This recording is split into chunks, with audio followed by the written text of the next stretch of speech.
Oh, hey, a package from Cerakote. Oh, Platinum Rapid Ceramic Paint Sealant. Uh-oh.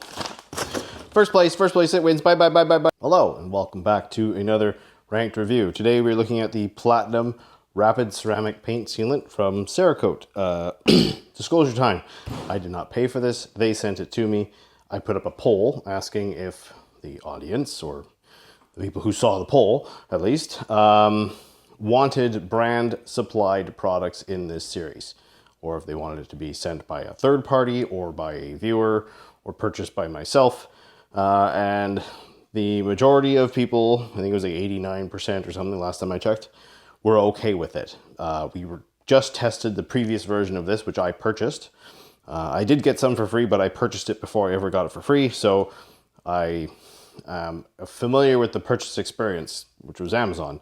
I think what we're doing here is mainly looking more at that one to this one versus this one to all the other products, although do both, I think, in my opinion, and to see if the new and improved version is better. Without getting into the scores, they did reach out to me after I put out the last video to A, tell me that this was incoming, and B, to address a lot of the concerns I had that from the previous product. And I'll go over that in the scorecard area, but they did have answers for every single thing I brought up. Whether or not I agreed with them, I don't remember. I don't think there was anything super egregious that I didn't agree with. That they basically addressed a lot of the concerns I had with the previous one, except for maybe the trigger. So without further ado, let's get into the application experience, the gloss and fill, and then the chemical resistance. All right. Last up in the first round is Cerakote's Platinum Rapid Ceramic Paint Sealant. This was sent over to me from them after the last time I tried out their previous version of this product in this series. It had just come out, it looked like that time. But yeah, so we're gonna give this guy a shot. I've done a little playing with it off screen. It definitely smells like an evolution. It smells like a similar but expanded or boosted version of it, I guess you could say. Has a slightly different trigger, which is pretty good. It has a vinegary smell, but there's more of a chemical heft behind it now. So they said in an email, I've probably already gone over this, but basically the scent is sort of like, this is what it took to make a good product. We don't care if, not their words, but basically like, they didn't add anything to make it smell nice. They added what they needed to make a good product. And as you can see, me adding more and more of it to the cloth, it is very easy to spread, and there is minimal residue. Like, it's already gone. Like, this is gonna nail application for sure. But yeah, super easy to apply. You're not chasing streaks. And flip, and slick. Like, very slick, very easy. Another top performer in this regard. It's doing just as well as it used to do. So they've increased the durability, as so they claim. We will see. But they did not sacrifice the application process. So did it improve in gloss and fill? I don't know. There's a rule of thumb there, but that's slick too. So it's doing well. I don't know what to say. It's good at the application, just like it was in the past. They didn't compromise that. So knowing that, but it might be more durable, that's a thumbs up from me. So yeah, good job there. Slick, easy to apply. Well done. Moving on. All right, we've got Cerakote's Rapid Ceramic Paint Sealant. Or Platinum Rapid Ceramic Paint Sealant. Come on, tape. Fight. All right, so Platinum Rapid Ceramic down here. You've got the control and the hyper swirly up here, and then the well polished, although this panel, as you can see, is struggling a bit, but that's what we got. So there is a decently defined line. It's pretty clear where it's been applied and where it hasn't. Looks pretty good. Compared to the top, the overall fill isn't too bad. This panel swirls a little differently than the other panel. I am considering an alternative type of panel to do this because these ones are starting to, I think their consistency is starting to go off and I don't want to have it throw off results. But overall, it has done a better job. It has filled a little bit of it in, nothing major. There is a nicer defined line where it's darkened it a bit, so it's not too bad there. You know, compared to like even a poorly finished polish job, it's, you know, it's a long ways away. But even shiny wax wasn't comparatively that good compared to properly polishing. But this is just spray and wipe, you know. This is a very minimal amount of effort, so it's not too bad. It's right in that average, I think. It's definitely going to do something for you. It definitely will help a little bit, but again, the night and day difference is not what you're going to get, and not many products can do that. Like shiny wax and luster can do that. They can make a better difference, but polishing is always more worth it. So anyway, moving on.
All right, so we've gone through the application, the gloss and fill, and the hydrophobic / chemical resistance on this guy. Let's get to the ranking. Now, I just went through the email I got regarding the changes they made in this compared to the previous and the points that I brought up. So the scent is slightly different. I believe I mentioned that in the application. It smells a little bit more fortified. It's not artificial. It is what the smell is for the components. There's nothing added to make it smell better, which if that's something you care about, then probably not the right guy to you.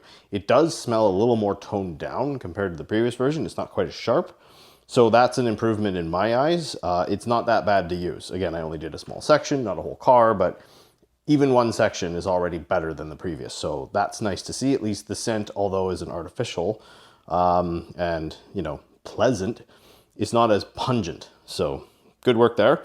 They are actively apparently working on the pricing in the markets depending on where you're shopping from. So, you know, if it looks expensive right now, you know, maybe check back in a few months, it might get better. That's what they told me. I don't know, you know, current market and political climate, I don't know what's going on. So, and that's where I'm leaving that. Sizing, Walmart is 12 ounces, and I believe that's in the US, not Canada.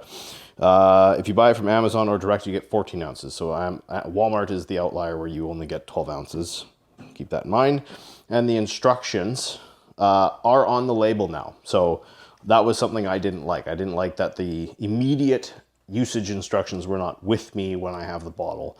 And that has been improved. They are there. So they're going to get that point back in the label section, just to spoil it for you. Now, price.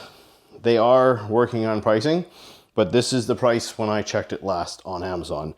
For this bottle here, for 14 ounces, it was $31.97. Now, this comes with 2 cloths. They're not the best cloths in the world, but they're cloths, and they work. They do the job. So the pricing is a little hard to factor in when you consider that. It also comes in a box with the cloth, so that's just more expensive to ship. There's more items with it. There's a lot of things to factor there. However, most people have cloths. I don't think they need to give them out, but you know, it's nice that they do. They do hit a lot of entry-level people with their type of reach on Amazon and stuff. So, and it is ease of use is very high, as we'll get to. So I'm giving it 3 out of 10 because for 500 mils of liquid, this will be 45.03, which is just too high for 500 mils. If you factor in the box and the cloths that comes with, I'm giving it a 5 out of 10.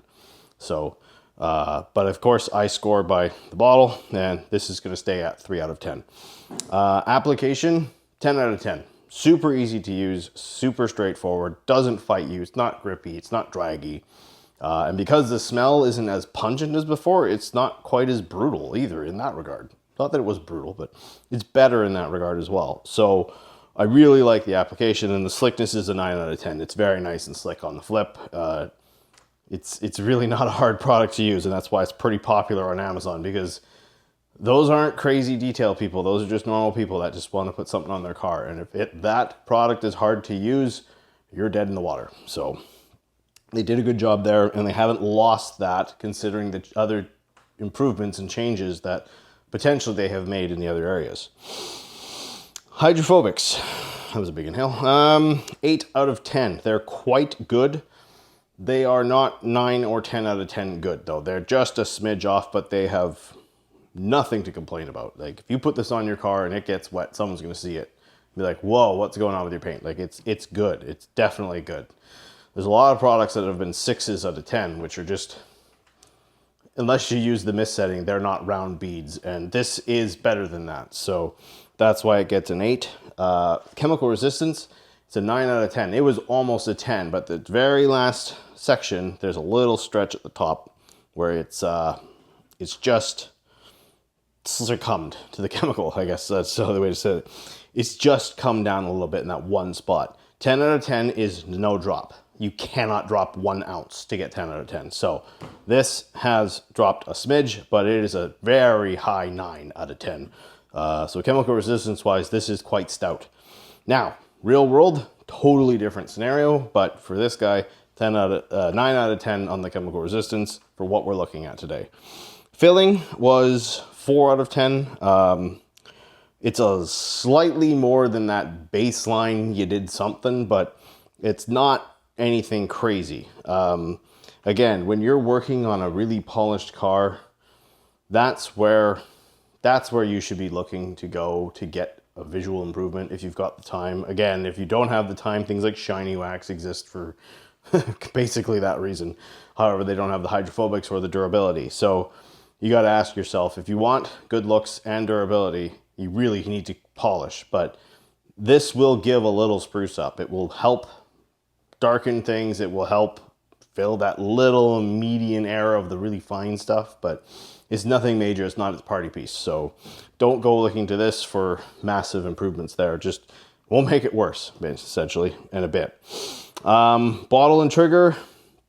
Again, it's not an adjustable trigger, but I do like this lockout for transport. It's not going to break. I had one of these triggers break in shipping for a different product, but whatever. But yeah, this, I don't mind the trigger. Like, it's got a fine mist, but again, I like having the adjustment for wind conditions to be able to thicken up the spray in case, you know, I need to thicken it up because of the environment. But it doesn't leak in that, but because I can adjust it, it's a 1 out of 2. That's my thing.